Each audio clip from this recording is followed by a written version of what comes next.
gentlemen, welcome to Ariel Helwani's MMA Show!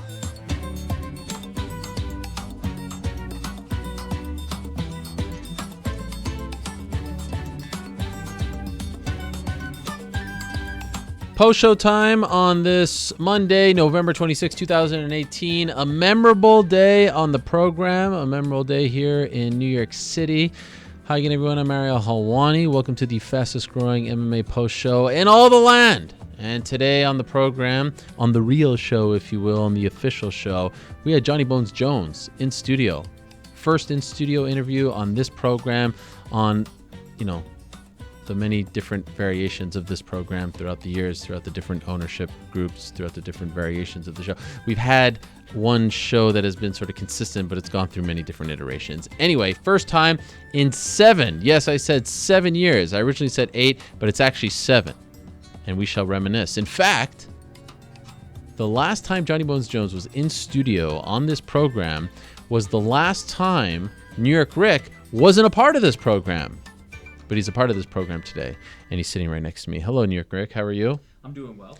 Your mic isn't on. It is. Oh, now it's on. It's good to be on the fastest growing post show in the world. Yes. Good to have you here. Do you recall that interview? You weren't a part of it. I do. The last time we did this show without you was the time Jon Jones was in studio. I do. I remember it well. I remember the set. Yes. Very busy, monitors, yes. All kinds of things.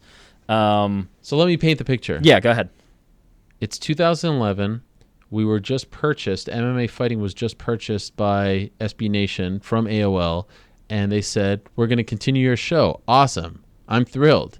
And we're going to switch it up. Obviously, we can't be in the same studio and whatnot. So they brought me to a studio on, I think, 55th and 10th to do this show. Continue, same name, all that stuff and more. And they didn't put me in a studio. They put me in a control room, and they took my toys and they, put them all around. Yeah. And basically the set was the control room. Now, if you've ever been in a TV control room, there's a lot of monitors behind you.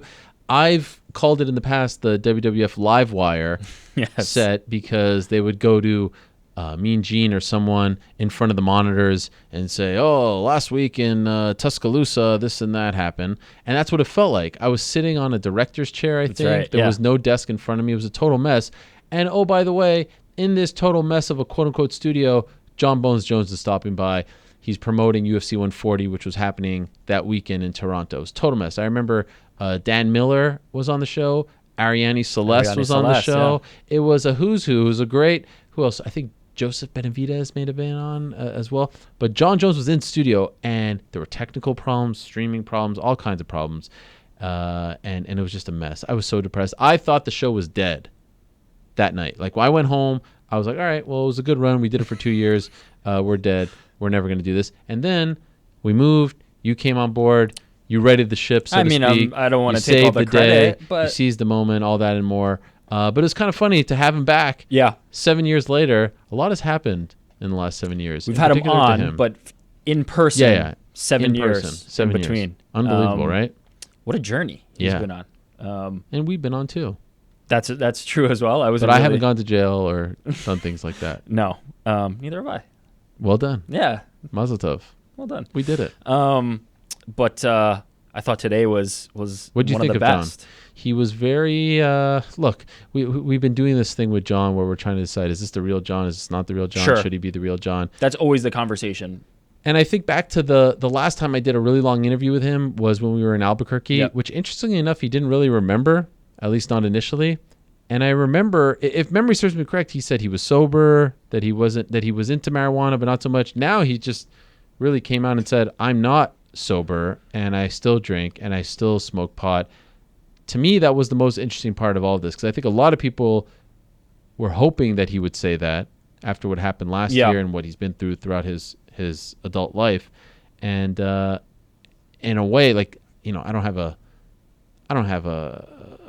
real, I don't have a really opinion on whether he should be doing that or not. Right.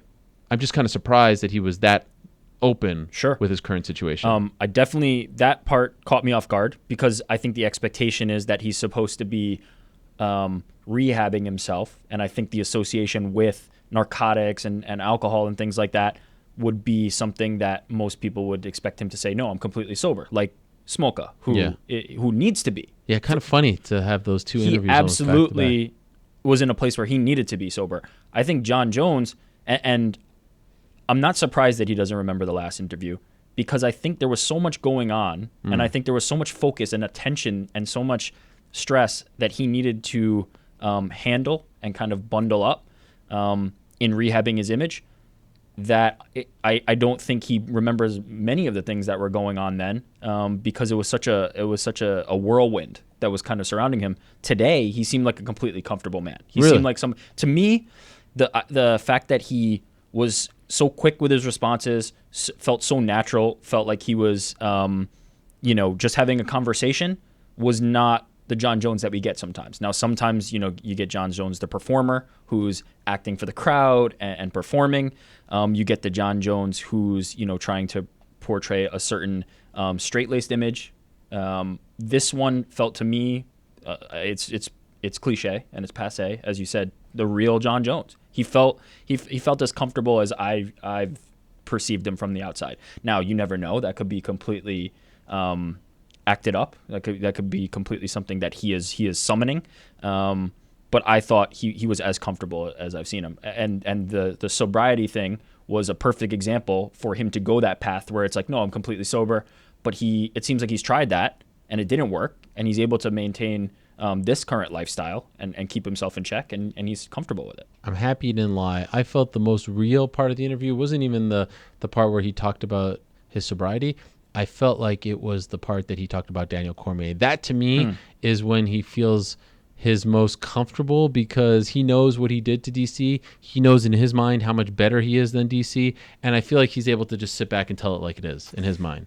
I feel the opposite. Really? I feel like that's when he got the tightest. Really? Talking about DC. What? And I'll tell, to me, or not, maybe not the tightest, but that's when he tensed up. That's when he wasn't just at ease.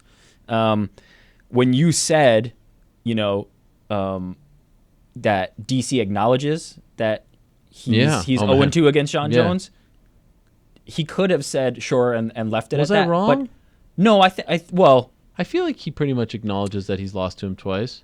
But and Jon's counterpoint was that he will put the asterisk, he will put the caveat, and in Jon's mind, he knows he beat him twice, and there is no asterisk and there is no caveat. He's 0-2 in the octagon against him.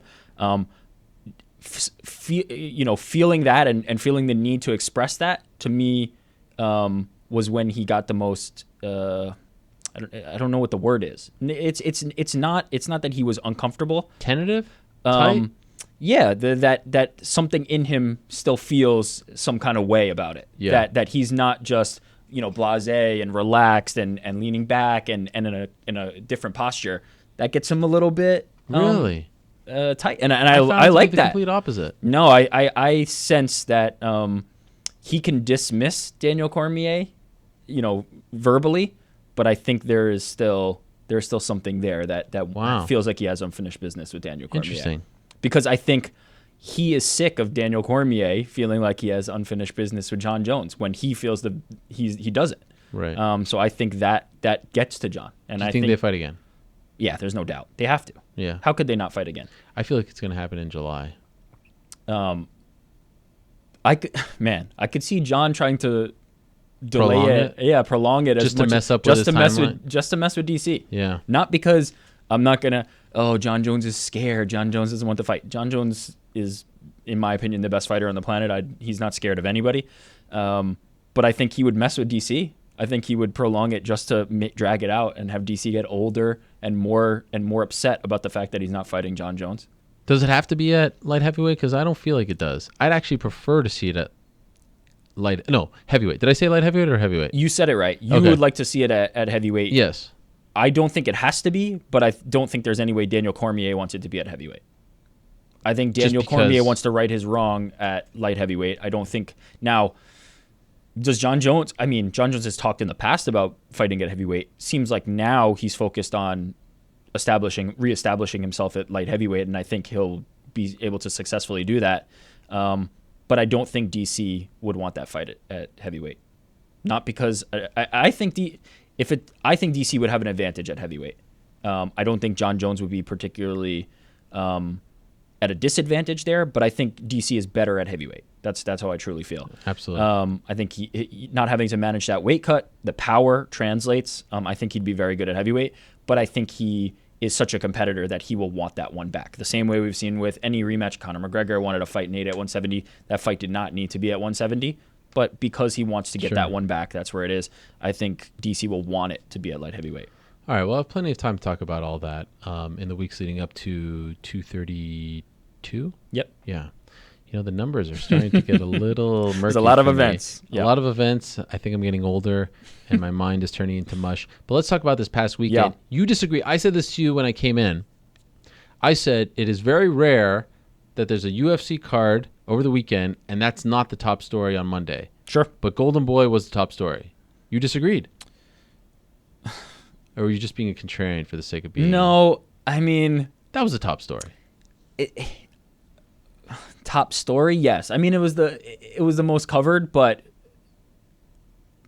I don't even know how to describe it. I don't even know what I watched. Okay, to be well, honest. that's interesting you put it that way, because 2 weeks ago on this program, Yeah. I swallowed my pride. I made the very difficult decision to announce to the world, to publicly reveal that while the great Yair Rodriguez fight was going on against Korean Zombie, and while he was pulling off the greatest finish ever, I was sleeping. Yep. I missed it. And I will forever have a different relationship to that fight because I didn't see it in real time. Saturday night, when Tito Ortiz was knocking out Chuck Liddell, what were you doing? I was asleep. Unbelievable. I was asleep. How could you miss that? I fell asleep right after Duran Wynn's fight. Wow. And when did you wake up? Did you wake up in the middle of the night? Yeah, 5 a.m. Check your phone? Like that. Checked my phone. Wanted to see what I missed. And one of those that I had to go back and watch because I have to go back and watch. You watched it in its entirety. Wasn't excited to go back and do that. See, that's a weird one to watch after knowing the result because you heard how bad it was. I saw all the responses on Twitter, and I didn't feel the urge to have to go back. But obviously, this is the profession. I have to see the result of that. I have to see what happened, and it was as described. It was on uncomfortable. Social media. Very uncomfortable. It was uncomfortable to watch a guy who was once so great at what he did be in the cage and look like he did not know what to do. And he didn't. He didn't have the reflexes. He didn't have the acumen. He didn't have any of the things required to be able to stop Tito Ortiz from doing what he needed to do. And I disagree with John Hackelman's assessment. I don't think Tito looked that great. Now, Tito's never been the quickest puncher. He's never been the most powerful puncher. But I didn't walk away from that saying Tito Ortiz should still fight. Like, even though he's coming off a win, he made money, whatever. I think it's a very smart move for Tito to retire. And I was just watching it. I was watching it with my wife, and she's like, oh, Tito's going to win. Like, you could just tell Tito looks younger. He looks fitter, right? Absolutely. It was hard to watch. No. I was just bummed out afterwards. Certainly bummed out. Imagine watching it the day after you already know what to expect. But yeah, I wouldn't say Tito looked, amazing. I'm not dying to see him back. I wouldn't say he looked bad either. It was somewhere in the middle. It looked like he was in there with an overmatched Chuck Liddell. I felt like he could have finished him earlier. Yeah, I mean, at a certain point, he's putting his hands down and asking him to punch him in the face, which is not something you would see out of a Tito Ortiz fight typically. It's not on the feet long enough to typically see something like that. But Chuck, at a certain point, it may be the 3-minute mark, Tito realized that Chuck actually had nothing for him and put it into finish mode. It's rare that we've seen those situations play out in MMA. We've seen them dozens of times, if not hundreds of times in boxing at different levels, where the guy is sticking around too long, looks like a shell of his former self. We're going to see many more. I mean, we've seen it with BJ Penn. Yair versus BJ Penn was one of those for sure. So we're going to keep seeing this. This is not a one-time thing, this is not a new thing for combat sports. But this one, like, I don't know. I don't know if it was because he was doing it against Tito. I don't know if it was the layoff. My general take on it is, look, I'm sad watching that, but I'm not sad for Chuck, if that makes sense. Like, it bums me out, but I'm not sad for him because this was a conscious decision on his part. 8 years removed. It wasn't like a promoter was pushing him out there to do it again. No. Like he went out and looked for this fight. He sought this fight. And then he tried to sell it to a promoter, right? He tried to get someone attached, and then he tried to sell it to the public. So it wasn't like, oh, perfect example, BJ Penn versus Yair Rodriguez. Like, to me, the UFC was to blame. And I know people are going to say, like, oh, of course you're going to blame the UFC. And like, no, very smart people in the UFC put that fight together and thought that that was a great idea to build Yair. This fight didn't have to happen. This was all Chuck's doing. No one coerced him into doing this, right? Yeah. And so I'm sad that it ended like that, but I'm not necessarily sad for him because he made his decision. It's like if someone murders someone, right? I know this is very drastic, but like I'm not, and you end up life in jail. I know that you may have been a good person, but I'm not necessarily sad for you because you made that choice, right? He went out there and made that choice. No one pushed him to do that. No one tried to trick him. No one tried to dangle a lot of money. He did that to himself. And in the end, you got to live with your own. I mean, he's a grown man. He's almost 50 years old. Yeah, we can accept the consequences of that as Chuck has and still be sympathetic. You know, he was in control of his own destiny there. I'm sad that he doesn't recognize it. Well, that bumps me out.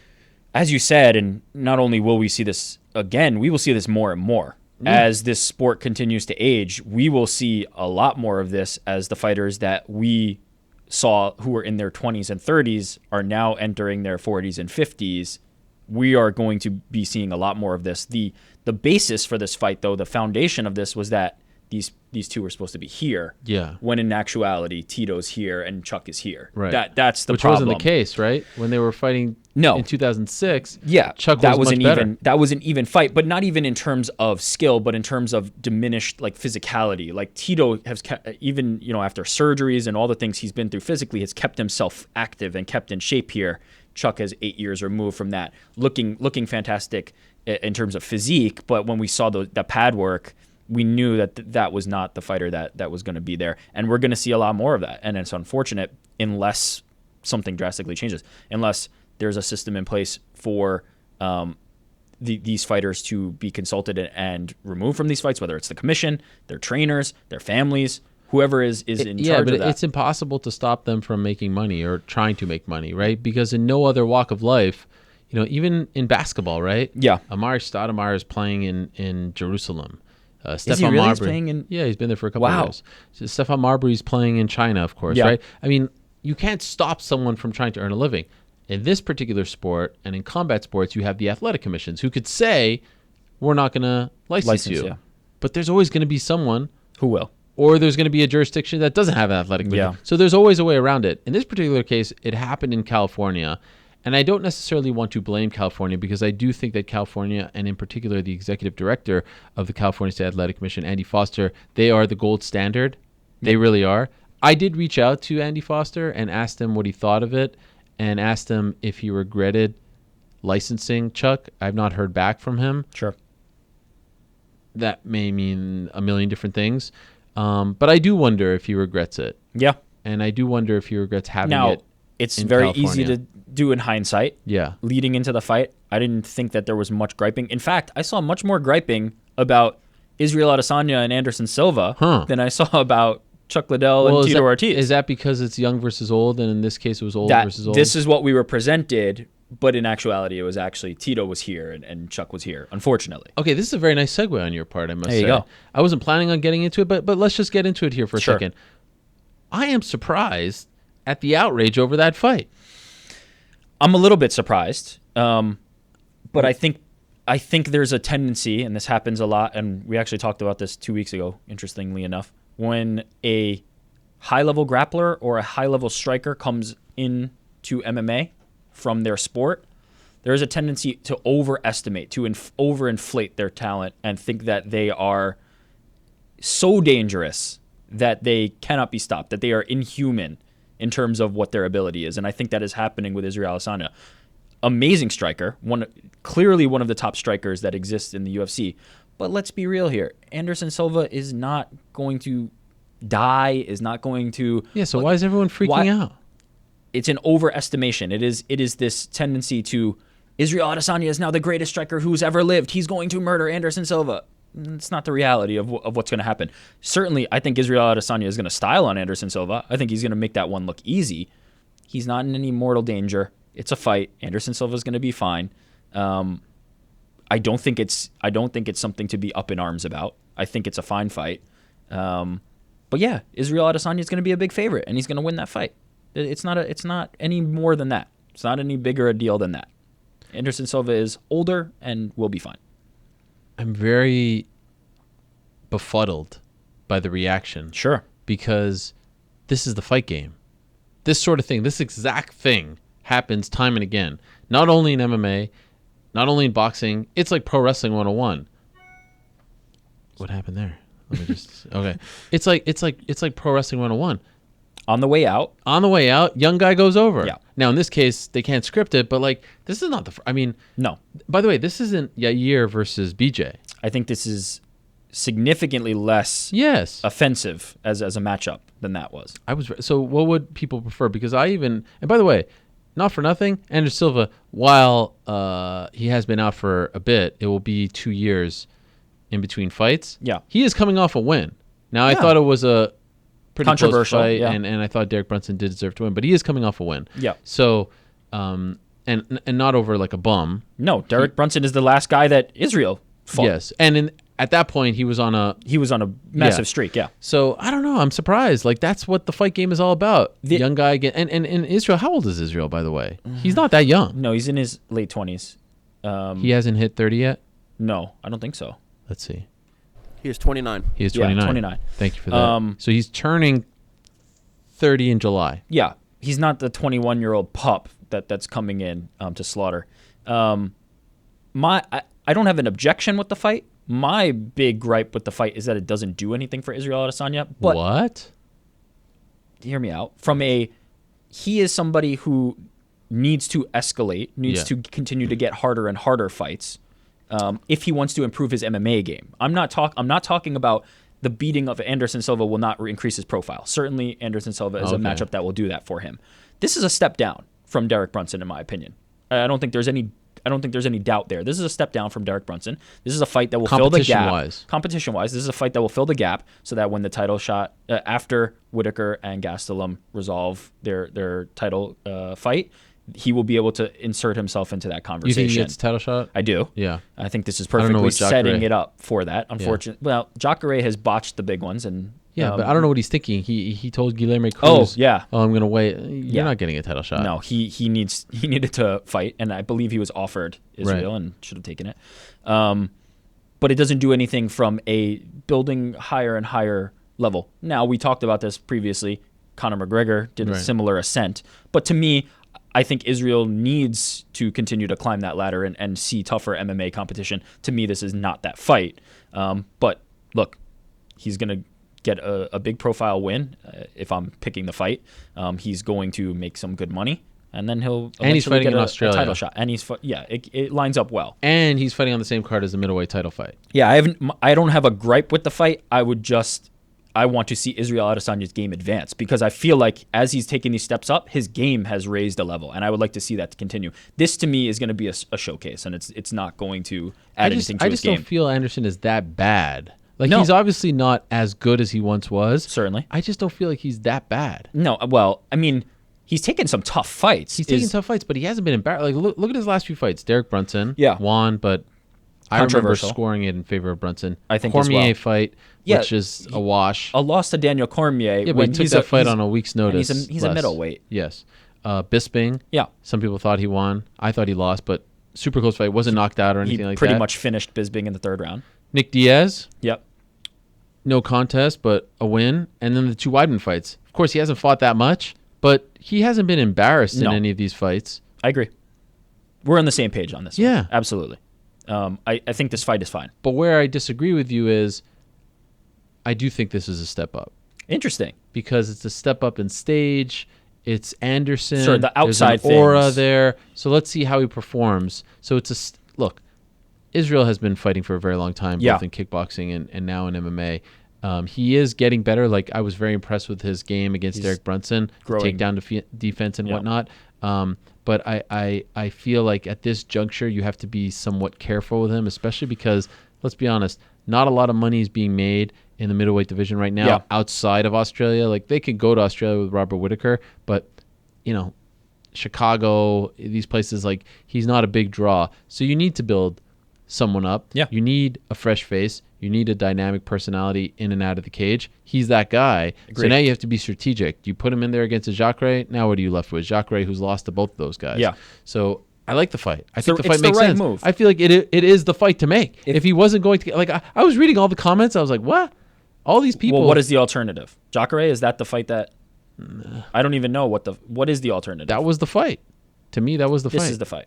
If he wasn't getting a title shot, if he wasn't the replacement guy and just going to make weight, that's the fight. Yeah. The timing lines up that this works perfectly. There's not a reason not to do it. I Anderson agree. Silva has not been embarrassed. He has not been knocked out. He's not going around there like slurring his words and all this What stuff. could happen though in hindsight is if he gets styled on, all of a sudden it's like, oh, how could you make this fight? I don't see it happening, but maybe I'm wrong. I think Israel will make it look relatively easy. There's there are levels to this, and Israel's striking is different. Yeah. And Anderson Silva's reflexes are not what they used to be. So I don't think he will be in trouble in this fight. But I also don't. Let's calm down on calling the ambulance. It is funny how people were so up in arms on Anderson's behalf and didn't seem all that worried about Chuck. Like the whole Chuck thing was almost met like, I don't know. I feel like it was the butt of a joke. That's the way the people perceived it. Yeah. Which I don't think is fair to either of them. Well, like Tito, overall, the Golden Boy thing, like I know I went on my rant on Wednesday about Oscar, and I think he was embarrassing. I mean, like, I don't know what's going on with Oscar De La Hoya. I don't pay attention to him as much in the boxing world. I know that they put on, Canelo fights and whatnot, but I've never seen someone so uninterested in the product that they were trying to sell than what I saw from Oscar on Tuesday at that press conference. I mean, I don't know what was going on there with the it's cold. And I mean, the whole thing was bizarre. It was bizarre behavior, and didn't know the product, didn't know the fighters, didn't sell them the right way, this, that, and more. But on Saturday, it was a fine show. I mean, it certainly wasn't worth $40. The debacle with that Black Friday thing was embarrassing. Yeah. Fight TV had the promotion for half price, and then they had to nix it. Take it back. Like I said on the show, I thought Duran one was great. Yeah. I'm not buying that they're going to stick around. Tito seems to be very gung-ho that they're sticking around. Do you think they're sticking around? They could. I just don't think it would be anything based on this fight that happened. I don't think the pay-per-view is going to do particularly well. The gate seemed... He said 200. By the way, 200K, he said. I think he said 200K, he not did, 200. He did. No, he did. No, but I think he might have just said two. Anyway, I know he meant 200K. Yeah. Let me just say, pay-per-view numbers aren't public, but we kind of know what they all do. If that got 200, that would be the most for any non-Zuffa show. Because I think off the top of my head, the WC pay-per-view did around like 120, and that was Faber versus Aldo in their prime. And no one else has ever come close. Like even Affliction, I think they claim around 100. 200 would be shocking. It'd be massive. In this day and age, with piracy and whatnot, I don't think it's doing 200. My prediction was 10K. I mean, I wouldn't be surprised if that was much closer to the actual number. I can't imagine. But if they are going to continue, it's because they did want to continue this, and it's not based on this one fight. I don't know if I want them to continue, to be honest. Just because of who's, like, if it really is Oscar, I mean, it's just embarrassing. It really is. I went back and I watched the initial press conference to announce it. Oh, yeah. With Chuck and Tito. Yeah.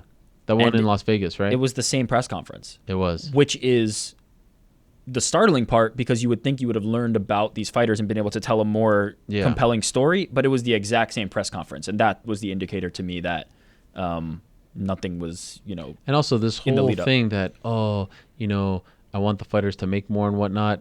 Only the headliners. Yeah, only the headliners. In fact, getting a cut of the pay-per-view. Someone, and I apologize, I forget who it was, compared, like a lot of the name guys who have fought in the UFC and whatnot, compared what they made on Saturday to what they've made in the past. And for a lot of them, it was less. Yeah. So I believe it may have been Ian Kidd of Bloody Elbow, but forgive me if I'm wrong. Yeah. Who did compare any of the people who fought in the UFC, their last purses, and they were higher. It's crazy that we're focusing so much time, and I feel like, it's warranted. But the Beijing card was great. Yeah. Ngannou with the big win, Alistair Overeem with the big win, Smolka had an awesome story, and a nice redemption victory. Weili Zhang, Yeah. if I'm saying it correctly, and I do believe I am because I asked her manager, Brian Butler, she is a superstar in the making. Her style is something. I thought that was a great show. It happened while most of the world was sleeping, or at least the Western world. So you said I disagreed, and my thought was that the big story, because I still don't know what to make of Golden Boy, was the return of Francis Ngannou. Yeah. He looked back. He looked like himself. Good stoppage?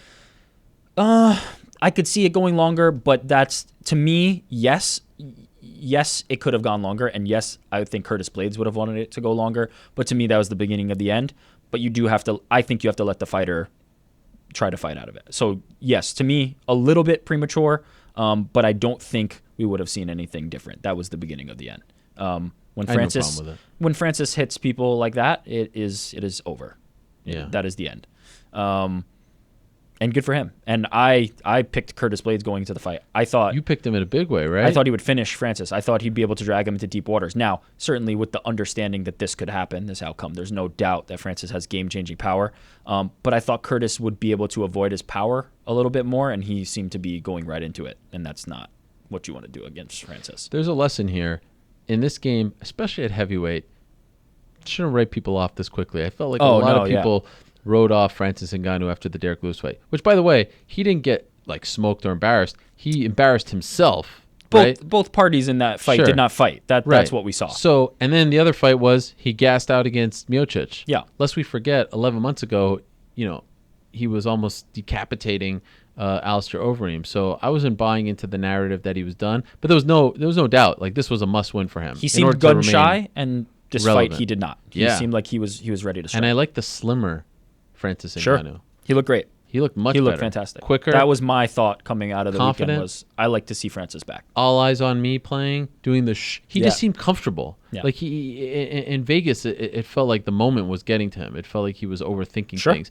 I didn't even necessarily feel like the moment was getting to him in Boston against Miocic. I just think he got tired and wasn't in the best shape. In Vegas, it seemed like he was thinking too much. I want to just say, I don't think enough credit is given to Stipe in that fight. It's not just that he didn't have the gas tank. Sure. That game plan that he executed, and he took some shots to be able to do it, to pressure him, to push him against the cage, to show him different looks, to take him down.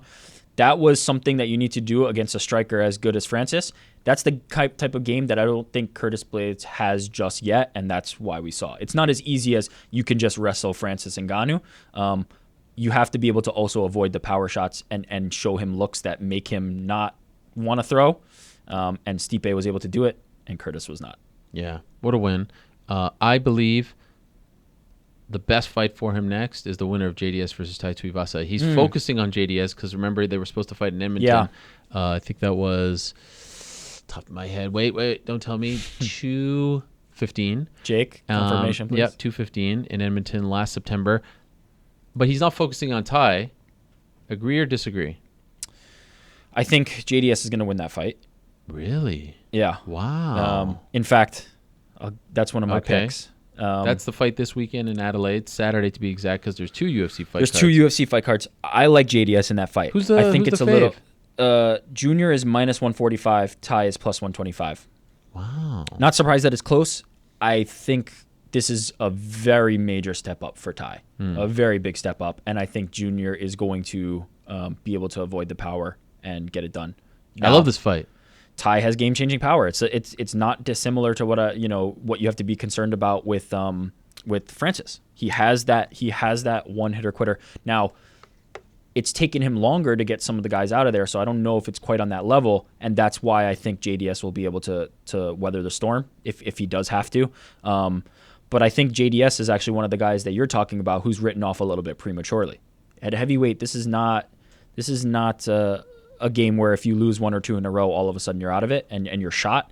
I think Junior is going to be back to form and be able to get it done. Well, he's coming off a nice win over Blagoy, and then he had the layoff. But prior to that, he had the win. He just had a really long layoff, but he's actually looked good, I think, in his last couple fights. He's not Junior, who is the champion. That's certainly clear. But he's not getting knocked out.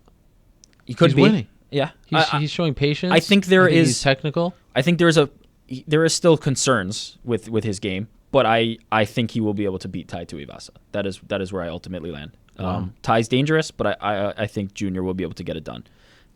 What about our old friend Alistair? And I would love to see Junior versus Francis, by the way. I like that fight. Okay. I would like to see more Alistair versus Francis, but it doesn't do anything for Francis. That's Already? I'm game. Wow. I would be game to see it. I feel like it's a little too soon Man, for that. Overeem, Let Overeem get a couple more. Let him that build himself performance back up. that performance was top notch. Yeah. That was elite level striking that you saw. That was and credit to Alistair Overeem for fighting a guy who was very dangerous but didn't have the name recognition. He said he had to look him up, when he was offered the fight. He didn't know who he was. Credit to him for taking a very dangerous fight. That wouldn't have, this is not going to be the one that everybody's going to go, oh yeah, he beat Pavlovich. Like that is not the fight that people will recall and go back to. So credit to him for taking it, and not only taking it, looking aces. Amazing. In an incredible fight. I would like to see it. I would like to see Overeem versus Ngannou. But from Francis's perspective, why? Why would you ever have to do that or want to do that? It's to a much lesser degree, but it's the same line of thinking as Conor and Aldo. If you win in that kind of fashion, it makes no sense to try to recreate it. You don't need to, no. I have to say this about Alistair Overeem. I feel like throughout his career, he's been given the label of like egotistical, bad teammate, just feels himself too much and just isn't a great guy to be around. Has anyone changed teams more than this guy and has just sort of adapted to different scenarios? Like Albuquerque is much different than being in Florida, is much different than being at elevation in Denver, to being in the Netherlands, to being in Thailand. The guy it's amazing how, first of all, it's interesting. I don't know if it's a positive thing necessarily, but it's interesting how many times he's changed over the past few years. But I think it's remarkable how he's able to adapt with new people around him, new coaches, new teammates, and continue to have a very successful career. Well, not only that, but multiple weight classes. Yeah. Based in multiple different countries, as you said. Yeah. Multiple different styles. There was the time where he was a much different stand-up striker than he is now. Much less picking shots, more power. Also, a lot more submissions. Grappling. In the earlier portion of his career. He has had so many different lives in MMA. Yeah, it's incredible. And been successful in so many different arenas. He really is. He will be a case study at some point. Well, there was like the Ubereem era. There was the Strikeforce era. There was the Pride era, the light heavyweight era. Now he's the wily veteran. The K1 era. Like the guy. He won a Grand Prix. It's unbelievable how many times he's reinvented himself. It really is. And he looked as good as ever, I would say. And I feel like after the Blades fight, I feel like everyone was like, okay, this is the beginning of the end. And, let's be honest, Pavlovich, as you said, isn't a isn't top a name, contender, but very dangerous. But was coming off a very long streak, was somewhat highly touted going into this fight, and I think someone that they thought maybe they could build off of Overeem. Nope. The Reem. Getting still around.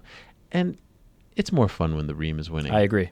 It's a good heavyweight Overeem division. is a great character. That was a really successful night for the UFC in terms of the heavyweight division. To get Ngannou and Overeem back, those were the guys that I think they needed to win.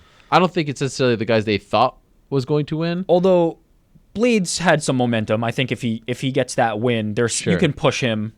Ngannou is someone that you can get certainly. behind more. Right? The style. The style is different. Blades is not that guy. Although that TKO in his last fight definitely opened some eyes. But I think there's no doubt that in terms of stand-up strikers, those are the two that have the most appeal. Okay, so 2 UFC cards this weekend, 2 Bellator cards, KSW, LFA. There's a lot going on. There's maybe too much going on. I don't recall there ever being 2 UFC and 2 Bellators on the same weekend. Friday, Saturday. That is a lot of MMA. Best fight this weekend? You'd have to. I'm only looking at the odds right now, so you'd have to refresh me on who else is on the Bellator card. I know you said it. I like the Bellator prelims on Friday are really good. Kamaru Usman versus RDA. Is it too hipster to say Alex Perez and Joseph Benavidez? Is that too hipster? I mean, jeez, really? Are you serious? Right I really like that fight. Oh my God. I mean, it's a good fight. I really like that fight. Paying respects to the little guys. Oh, come on, Jake. Really?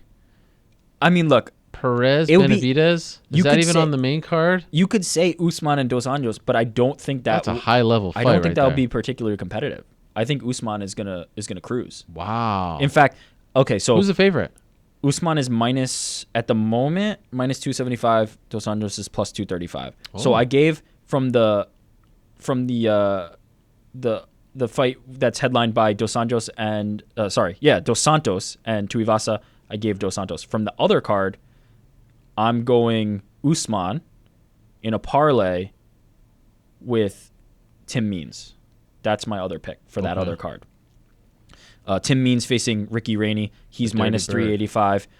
Rainey is plus 295. I just think, even though Means has been on a skid in the UFC, I think that's a different level of competition. So I like Means and Usman. Yeah, I don't think Dos Anjos is going to be able to keep Usman off him. Now, he's not as active on the feet as Colby Covington is, and Colby Covington essentially blanked RDA in that fight. It was pretty clear that Covington was the better fighter. I don't think that Usman is going to be able to be as successful on the feet, but I think once he does grab a hold of RDA and get him down, that's going to be a different top game, and I don't think he's going to be able to get Usman off. Can you do me a favor? Yeah. Can we get a parlay going? One fighter from the Friday tough card, one fighter from the Bellator Friday I don't card. have odds on Bellator. They're not out yet. At some point, they're going to come out, right? Okay, maybe okay. One fighter from the Saturday Bellator, one fighter from the... One fighter from each card. Yeah. I'll do it. Jake, I will you do in? It. You Oh, do absolutely. Jake's going to bet it. You do your own parlay. Eric does his own parlay. And then... No, wait a minute. What? And we see who made out better. I need to consult Jake. I can't have Jake trying to compete. Honestly, We're one team here, Ariel. I feel like we should have done in hindsight. We've run out of time. But, I mean, should we whip together a quick draft here or what? Oh, man. No, because this would have been the perfect opportunity for an international fight. On Bellator. The odds are not out. No, on Bellator. just a draft. I know, but you have to kind of know where the odds are at. Jake, run out of time. That can't really be a last minute thing. I know, I agree. but it would have been a great idea. It would have been fun. Damn it. A lot of MMA. A lot of MMA. Okay? Oh, so and by the way, on top of all that, Tyson Fury against Deontay Wilder on Saturday. Yeah. Woo.